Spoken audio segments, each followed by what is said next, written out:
Is'hoqxon Ibrat nomidagi Namangan davlat chet tillari instituti tasarrufida faoliyat yuritayotgan Is'hoqxon Ibrat Qatag'on qurbonlari xotirasi muzeyi buyuk ma'rifatparvarning hayoti, ilmiy-ma'rifiy faoliyati va asarlarini keng jamoatchilikka tanishtirish maqsadida tashkil etilgan.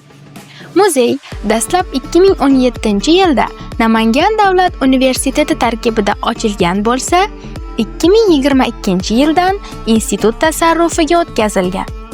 Uning asosiy vazifasi Is'hoqxon Ibrat merosini asrab-avaylash va yosh avlodga yetkazishdir.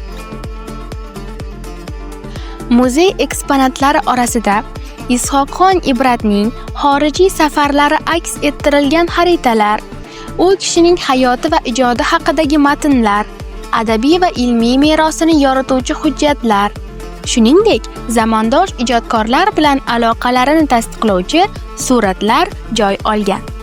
Bundan tashqari, u kishi tomonidan tashkil etilgan bosmaxonaning tarixi, unda chop etilgan kitoblar, shuningdek, Ibrat qalamiga mansub noyob qo'lyozma va toshbosma asarlar ham namoyish etiladi.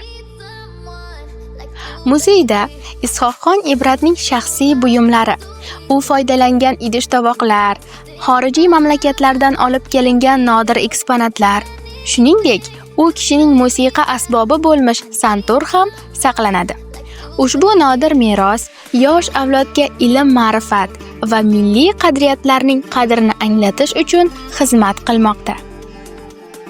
Muzey oliy ta'lim, fan va innovatsiyalar vazirligiga idoraviy jihatdan, metodik tomondan esa O'zbekiston Respublikasi Vazirlar Mahkamasi huzuridagi Qatag'on qurbonlari xotirasi davlat muzeyiga bo'ysunadi.